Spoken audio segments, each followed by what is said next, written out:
Okay, so good morning everyone and welcome to this week's Let's Talk Dairy. So a very important topic to be covered by Joe today in relation to milk fever. Obviously there's cows beginning to calve around the country now at this stage, and in some cases quite progressed in some parts of the country, in the earlier parts of the country already. So milk fever is a problem that probably occurs on every farm in the country at some point in time during the course of the calving season. And Joe, the whole, I suppose, a bit of an explanation around why it occurs so that you can understand it from that point of view, and then also maybe the ways around it. So like obviously most people will be using their dry cow minerals in order to try to prevent it, but it doesn't always prevent it. So Joe's going to cover the aspects of what people can do, and especially in situations where cows start to go down, maybe solutions to solve that in a fairly timely fashion to try and resolve it so that it doesn't become a very significant issue for you. So Joe, you have a few slides that you're going to share, and as I said, there will probably be about 40-45 minutes at most. And we'd encourage you, if you put them in straight away, because both Joe and I have other appointments at 11, so we will be finished before 11. Okay, so share away there, Joe, if you're okay to do so.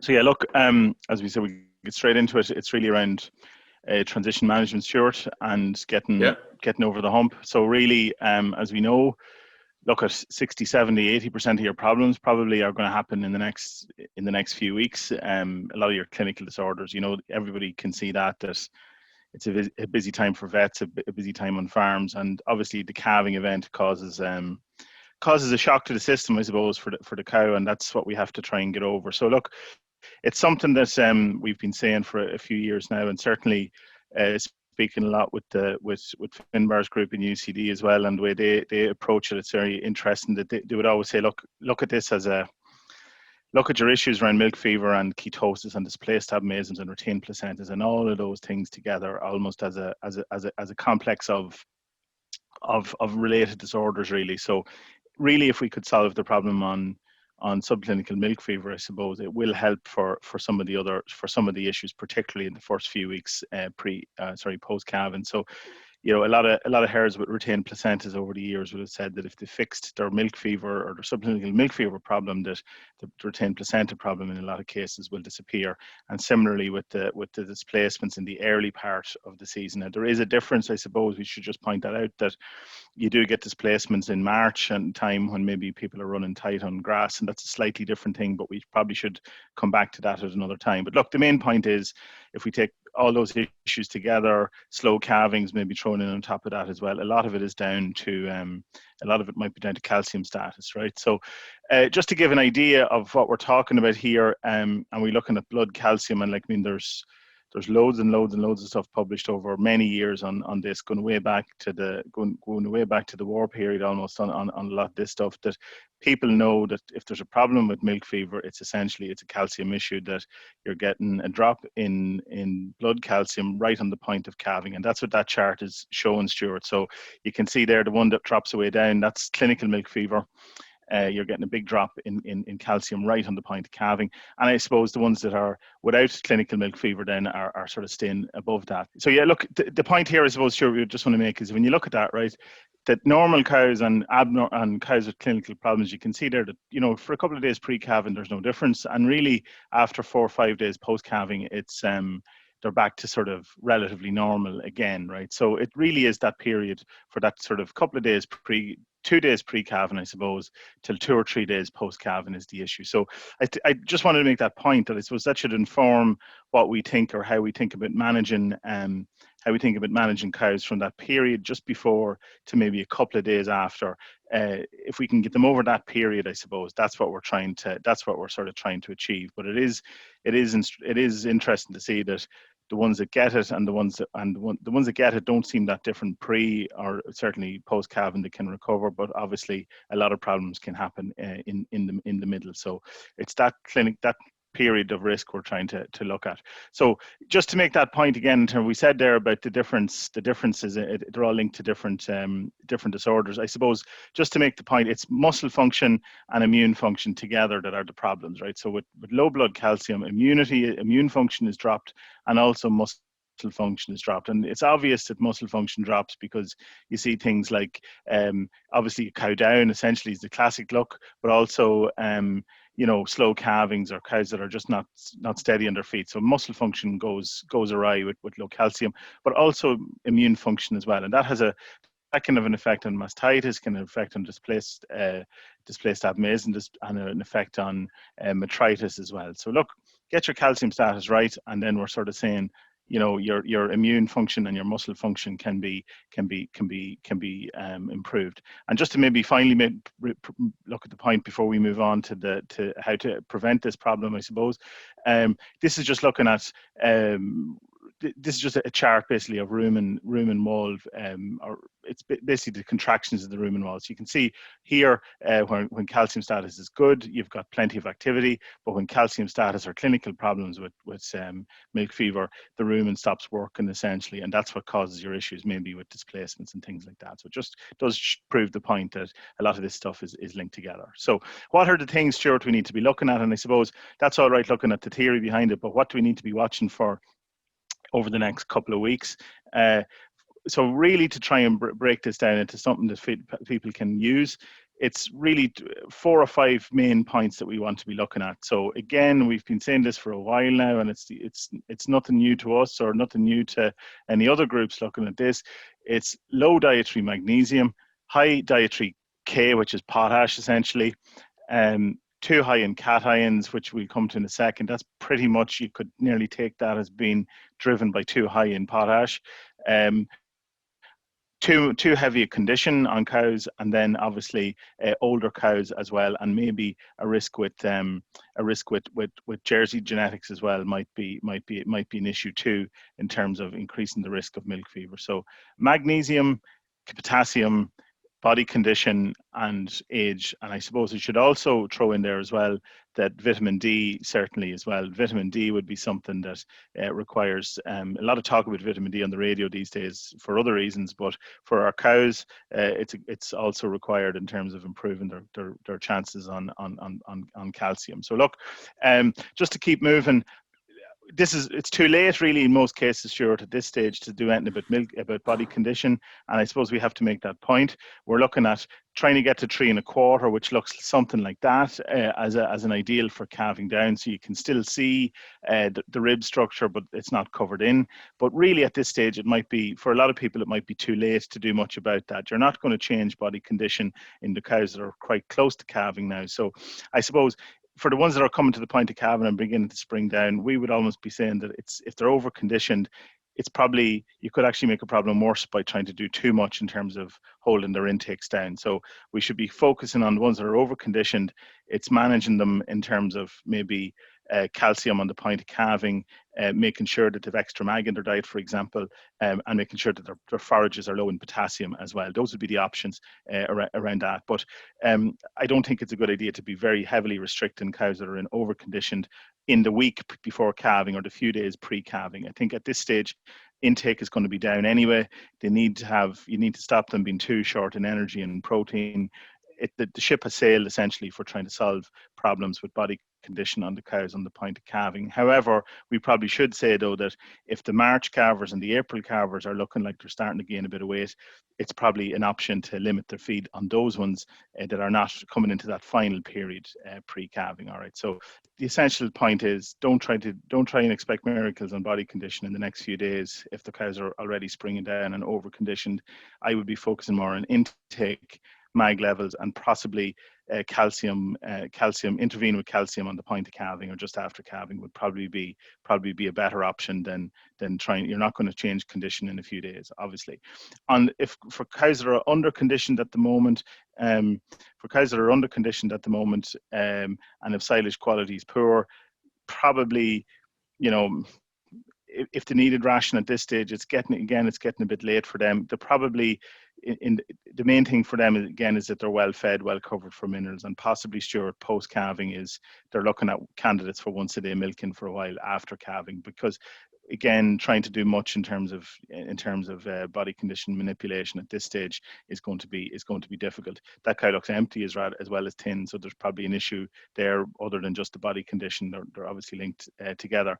and there's a cow obviously that we've this Pearl cow features in a lot of my presentations, but she's a good example of what you don't want, basically. And effectively, that's actually a recycled cow from a few years ago in Johnstown that we don't recycle them anymore, precisely for that reason.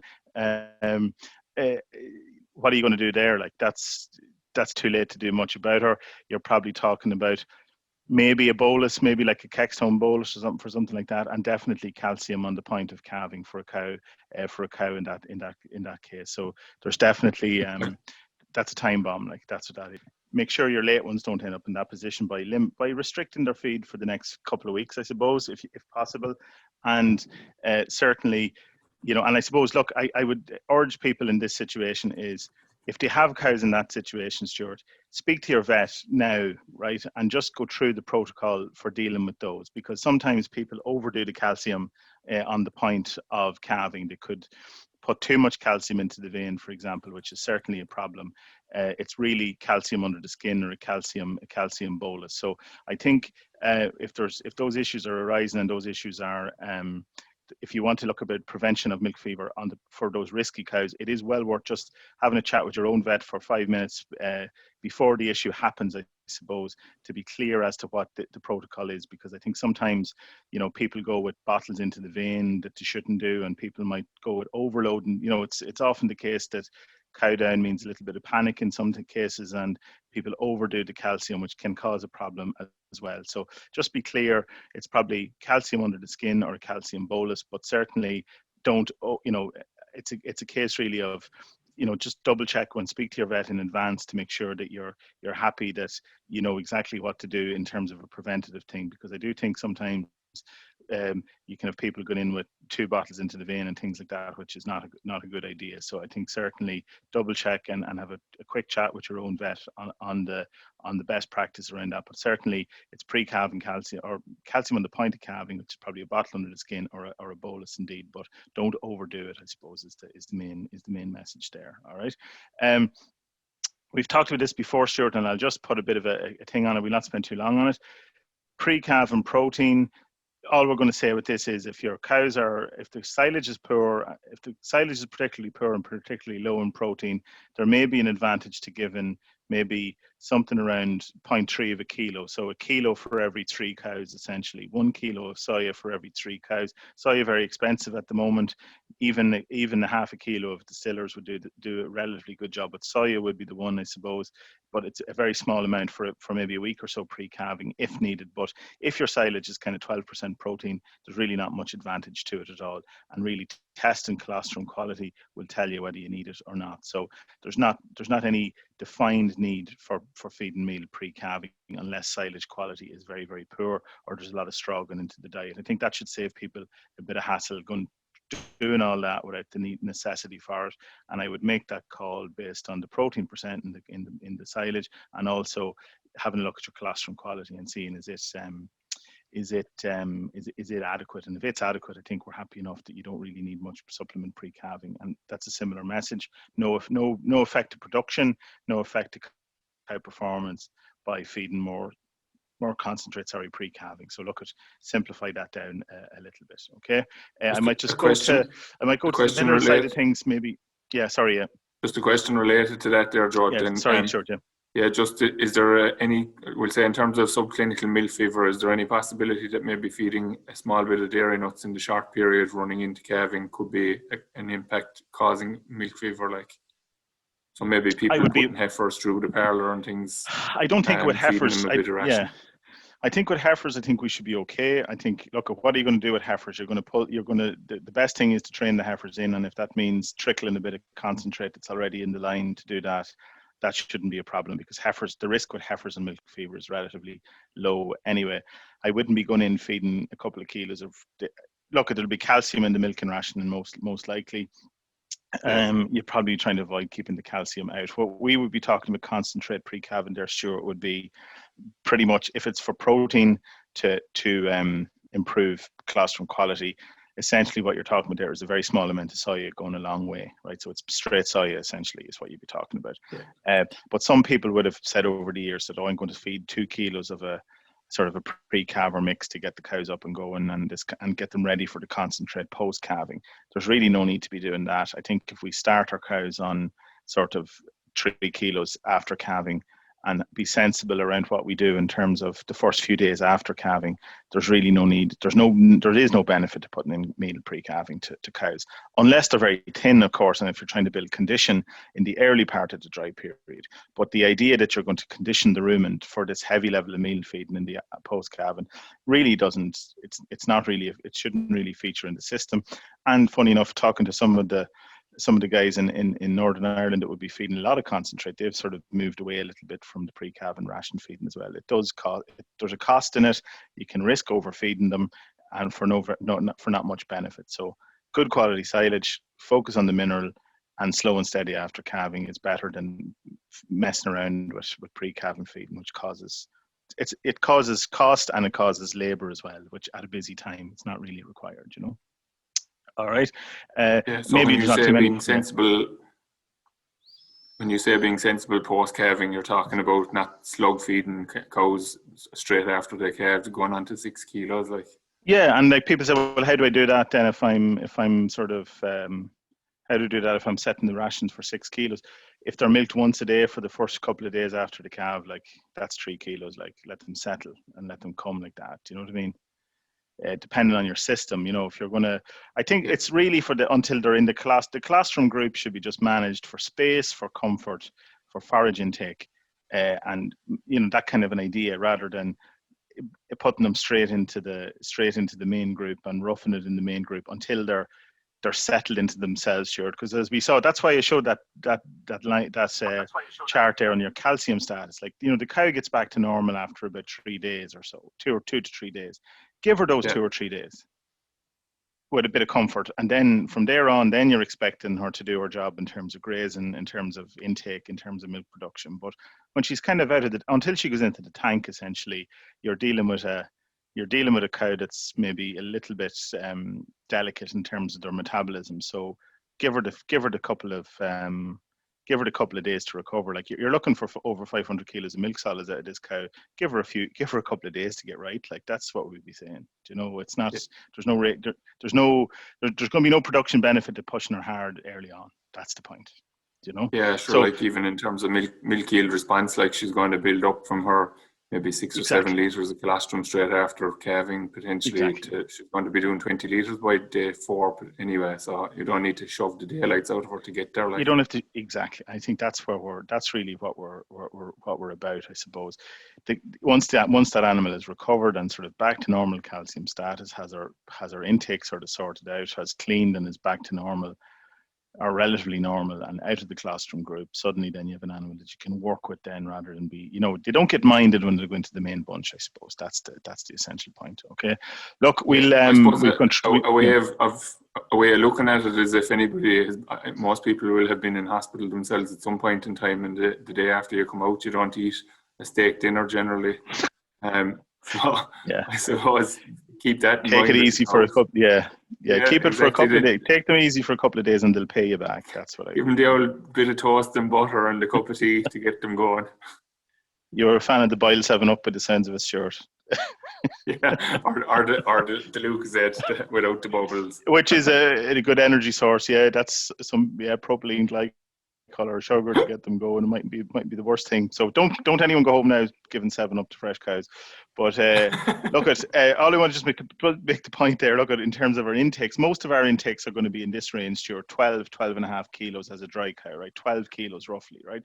So when you think about it, they're going to be 12 kilos before the week of calving. Then they'll drop down to 8 or 9 kilos maybe on the days of calving, and then once the calve and come in, that's where their intake's going to be for the first couple of days. Like, is that 12, 13 kilo range? Like, they're not going to be at your 18 kilos straight away. It'll take them about 10 weeks to get to the high intake over that period of time. So when you think about, they're not suddenly going to calve and then eat 18 kilos. It's going to be a relatively slow and steady build up, but a steady build up nonetheless. So you're starting to build the intake from sort of that 11 to 12 kilo mark by about a kilo a week after that. So, you know, don't go slugging in straight away expecting expecting cows to eat it, because generally what will happen is it'll cause issues with the digestive upsets. So just slow it down and make sure they're comfortable and plenty of space and plenty of good quality forage, and then start your build up after that. But for most people, they're probably not going much more than 6 kilos anyway. You can get to that relatively quickly in terms of once you get out past those few days. We're not talking 10 kilos or 12 kilos of ration here. It's not huge levels of feeding for most people. Look, we'll move it on quickly to keep moving on the minerals, and just a few things we want to make points on here, Stuart. We've looked at this before, but it is important to come back on it again. The potassium, the K levels, our silages tend to be low in potassium. Well, used to be low in potassium, but I think they're starting to rise because people are doing a good job now in terms of soil fertility. Magnesium is where it is down at about 16 grams per kilo. We really need 40 grams per kilo for the dry cow, so 0.4%. So really, for all we want to say from that slide is there's enough. You shouldn't have any additional calcium really. The phosphorus, probably you need a bit of phosphorus in your mineral to balance that up, because this is what the cow needs versus what's in general sense what's in the silage. We need no added calcium, a bit of phosphorus, we need plenty of magnesium, and we need to watch the potassium in the silage. If there are problems, it might be the cause of the issue, right? That's the point. Okay, so that's the variation in K content. We've seen this before, but it's just to bear the point. That's our average value there, that middle bit. But as you can see, there's a big range. There's plenty of silages above it and a good few silages below it. So if you're up at this level and you're starting to push on to sort of 2.3, 2.5, maybe 2.5% K, you then start to say, right, I need to be watching that. I need to make sure I have plenty of mag in the diet. I need the right source of magnesium as well. And I want my cows in good, I want to manage it a little bit. When you push up to sort of 2.7, 2.8% K, you definitely are in risk territory for milk fever. We would be suggesting either dilute it out with a different silage, or there are other options as well. But I think diluting it out, if it's at very high levels, is needed. If it's more kind of 2.3 to 2.5, maybe the extra mag will get you over the hump. And really at 2% and below in your K, it's really not probably contributing hugely to the risk of milk fever. Now, that's not to say that you won't get milk fever, but it's probably more to say that it's not the potassium that's the problem. Like, you could have low K, but very poor magnesium and over-conditioned cows, you will have a problem. But it's to find the issue, I suppose, we're talking about. Just think about that sort of, certainly 2.5 and over. I would be saying ring your advisor and see what the options are. It's a thing that can go missed on farms at times, right? So look at just to cut in there on you then. Is hay high in K? It can be. It can be. We were surprised actually. We would have been making haylage and that in Aden would have been doing it in Johnstown, making haylage, and from certain sources, the haylage was 2.3, 2.5% K. Stuart, it was keeping the condition off the cows, but it was actually high enough in potassium. I don't think we could. I suppose generally speaking, straw will be lower. Barley straw would be lower in K for most of the time. Oaten straw can be high enough in K, funny enough.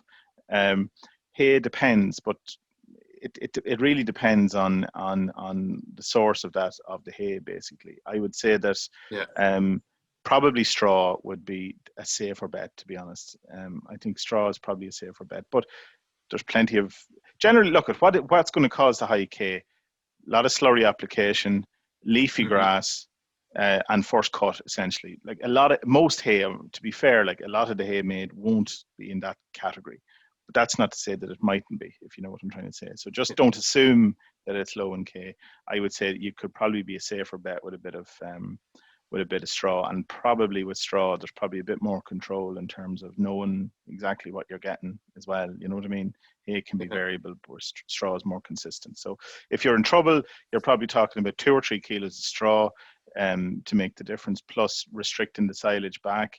But then also, if you're going to do that, you would probably need to put in your lick of soya then to bring your protein back up, Stuart. You know what I'm saying? So if you have very high K silage and you're diluting it down, you basically what you're talking about for your close-up cow is it's sort of 3 kilos of straw plus a bit of soya, rather than just 3 kilos of straw alone, because you would be a bit raw for protein if you have to go with a lot of straw to dilute the K, if you get what I'm saying. So don't forget that one. But look at, there's There's other options there around binders and things like that maybe probably for another day really to go into those. But I would say dilution of the K would be certainly an option. And we'll come back in a second to what the source of mag can have an effect as well. Okay, look at, so that's our kind of thing. Keep, no added calcium, sort of phosphorus 0.3%, but don't overdo it because it can cause problems.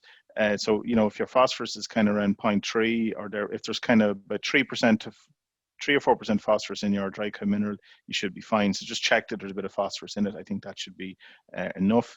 Did come across a herd this week actually, very, very low phosphorus in the silage, which I was surprised that I hadn't seen that in a long time. I would be sort of suggesting to up the phosphorus levels for them, for their dry cows, because they were getting a few issues. But so just double check that. And don't overdo the P. Is the point. So don't overfeed your compound mineral. It'd be a message. If the bags is 120 grams, I would say feed 120 grams. Don't go charging in with a huge amount extra, because you could undo good work, right? As we said, the mag, I think if we can take one thing away, the magnesium. Make sure you're getting enough magnesium in, particularly for the last couple of weeks pre-calving. And most minerals now have improved the levels of magnesium in them, which is a good thing.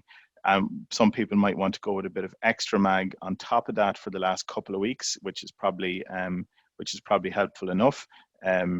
I might just skip to that actually for a second. So the options around that would be, you can have, if you wanted to go to extra magnesium, you're probably talking about, really it's mag oxide, which is your CalMag, or mag chloride, I suppose. That's the two that would generally be, people would be using most of. Now, just to make the point, Stuart, that mag oxide is your sort of CalMag, and it's probably the easiest one to get your hands on, and it's the cheapest one, I suppose.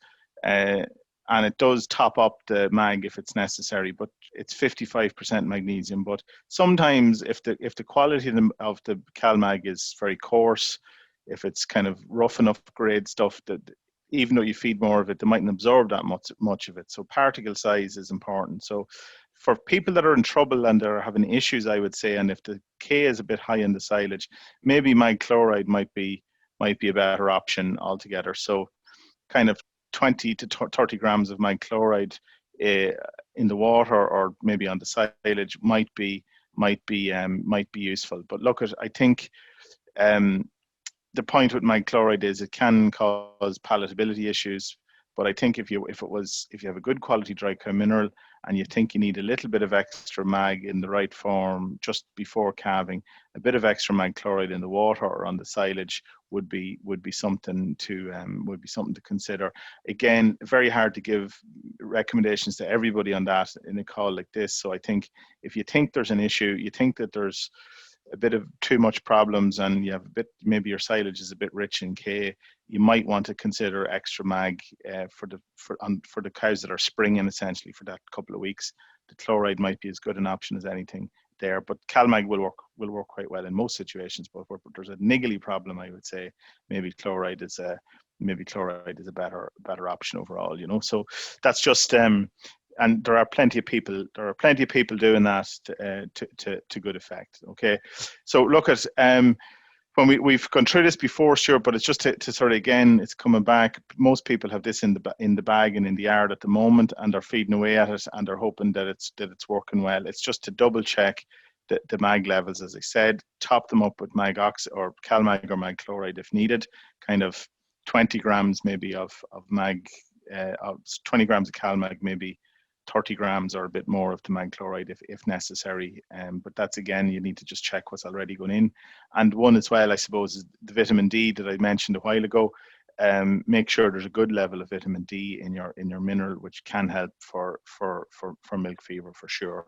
So those are the big ones. If we're going to focus on milk fever this morning, rather getting into all these other things, I think those would be the main issues, I suppose, to consider. All right. And just maybe, just one final thing is that's a kind of a checklist, as we say now. That's from Finbar stuff from a few years ago, which is, I think, is a nice summary of what we're talking about. So look at, rather than getting into too much detail, it's the body condition, it's the calcium levels low in the supplement. Make sure your dietary phosphorus is okay. The mag, again, that I keep saying. Your dietary potassium is important to keep that lowish. And then if you have problems, you want to be sort of looking at your blood calcium and blood magnesiums. Interesting to see how they change post-calving. But as we said, the changes are very quick, so there's no point in doing blood calciums 3 or 4 or 5 days after, trying to define a problem. It's really calcium on the point of calving in the blood that's the problem. So our target, I suppose, and this is one that came up actually with an advisor, there relatively recently, where she was talking about a herd that said that they hadn't much problem with milk fever, and there was a few issues but not big issues. But turned out your man had sort of 9 or 10 cases every year in a herd of 80 cows, like, which is a lot of milk fever as far as I'm concerned. So look at 5% or less in 100 cows.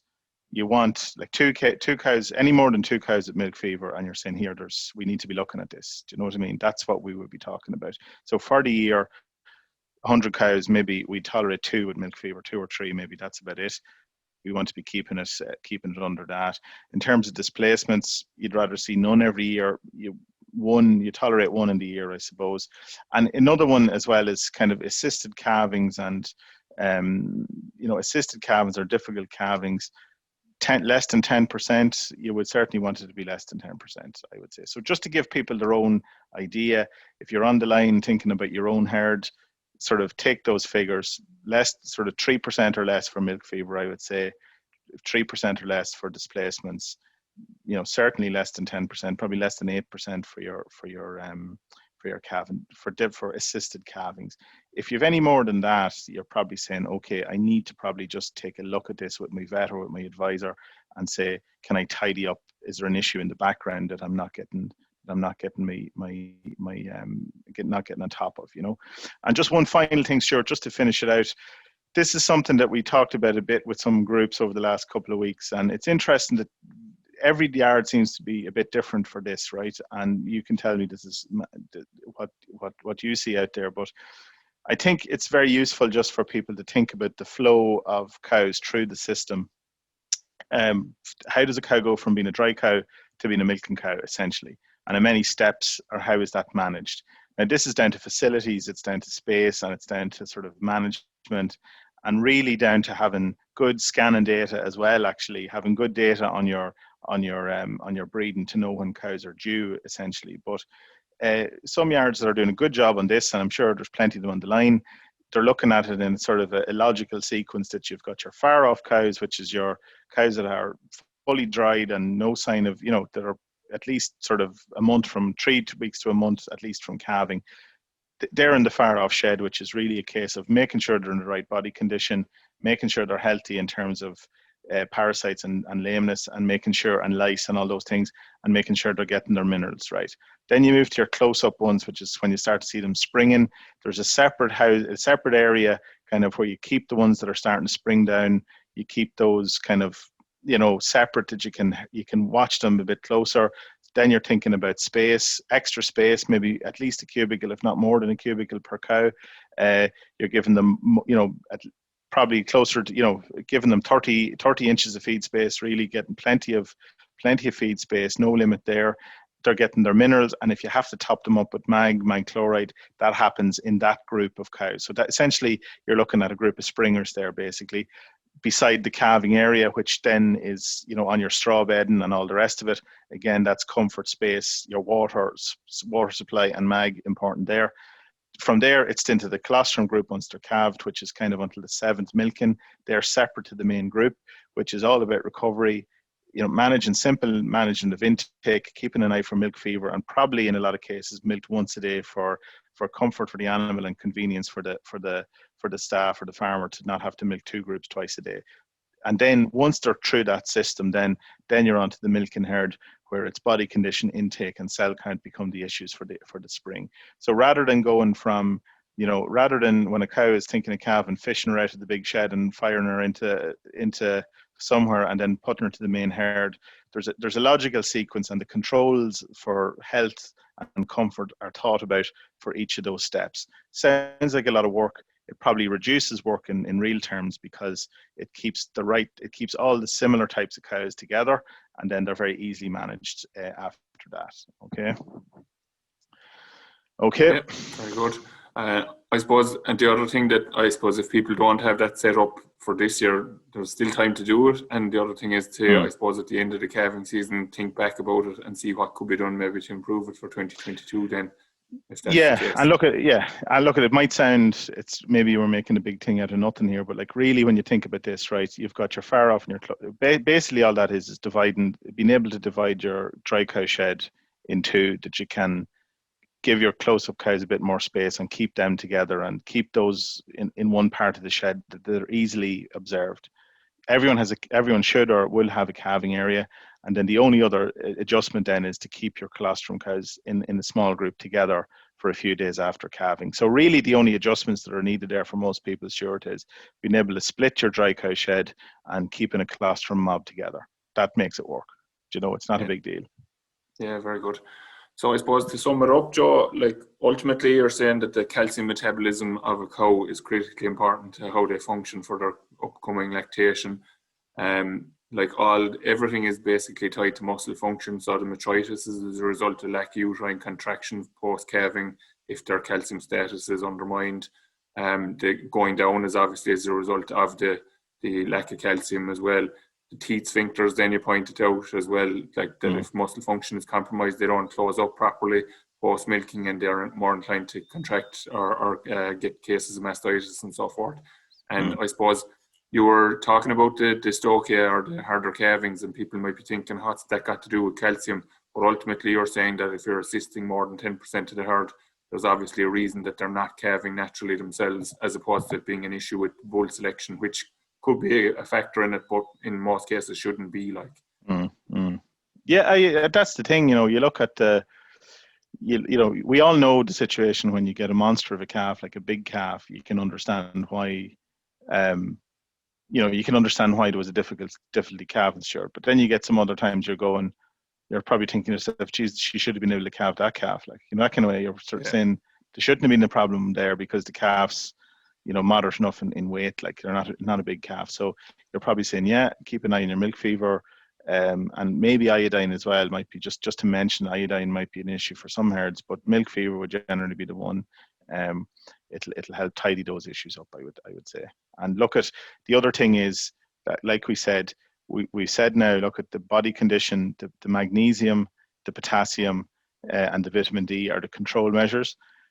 If you're struggling with some of them, or if there's an issue that maybe the body condition has gone a wee bit out of kilter, you have cows that are going to be risky, and there's some issues already arising on the farm. The main thing is to sort of have a chat with your own vet and say, look, I need to do something. I need to prop them up for calcium for the ones I know are going to have problems, even though I try to control it. And just have a chat with your advisor as well in terms of, how much mag am I feeding? Am I feeding enough? Do I need to add a bit more? And what are my options around that? And, our advisors will give you a quick steer on how much chloride or CalMag you need to add in to solve your magnesium problem. That's as simple as that, really. Okay, and I suppose another thing that's important to point out is, and it comes down to good records, but if cows got milk fever last year, there's a very, very high likelihood that they're going to get milk fever this year if you don't do something about it. That's it. That is a thing. If they're a year older too, and parity obviously or lactation number is a fair risk factor. Is a fair risk factor for it. Yeah. Okay. So just one or two final questions then, Joe. I suppose just you mentioned about the crossbreds having that higher propensity. So the parity makes sense because obviously they're producing a lot more colostrum when they're milked. So that surge of a draw on calcium kicks in rather than the first or second calver.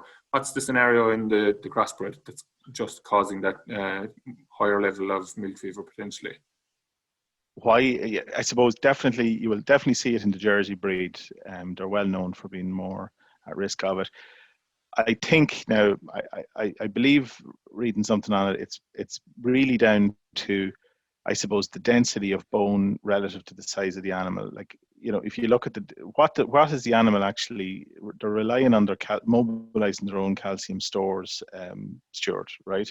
Yeah. So it's just an issue in terms of the Jersey has a difference in its capacity or its reserves, how it mobilizes its reserves naturally. Okay, so you're relying on the bone calcium reserves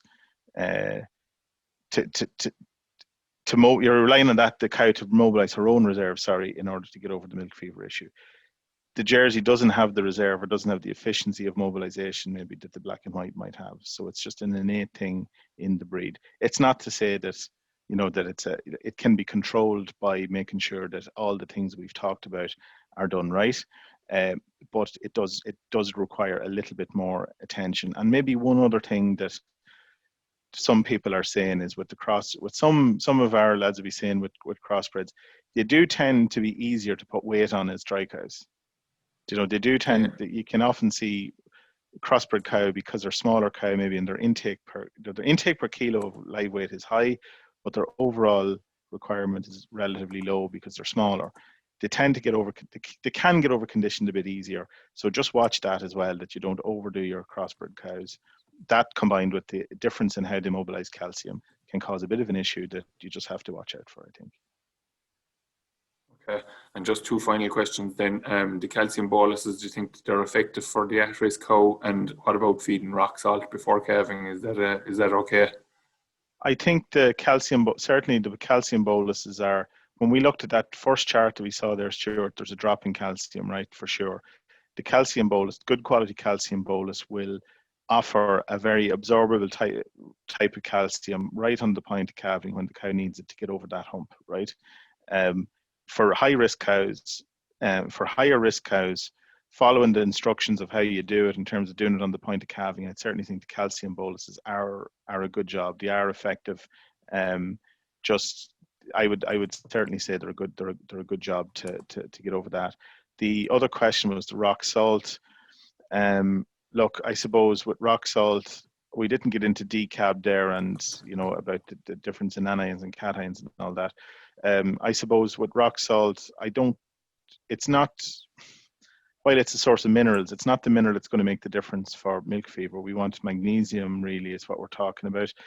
I would be probably saying with rock salt, not for the couple of weeks pre-calving, and maybe if you want to feed it post-calving when cows are onto a higher concentrate, possibly a benefit. But I think for the couple of weeks pre-calving, in order to keep the mineral balance right, it's probably reducing the amount of salt and reducing the amount of sodium is probably what I'd be doing rather than increasing it. Yeah.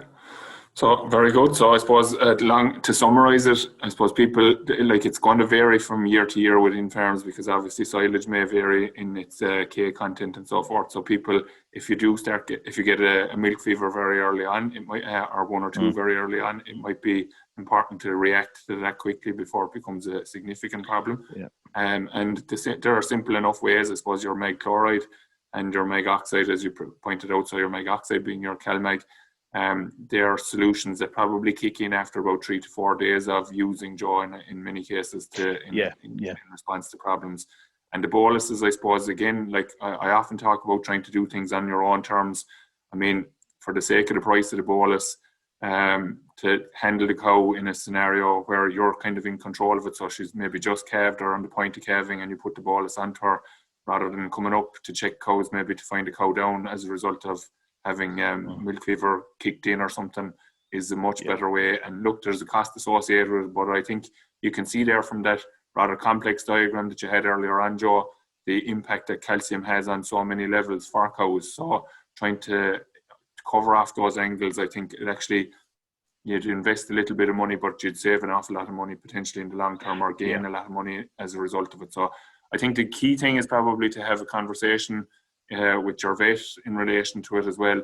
I think there's possibly more and more people kind of looking at dealing with those higher parity cows and taking them as automatically high risk potentially, and giving them the likes of the boluses or giving them the extra mag to try to get them over the edge.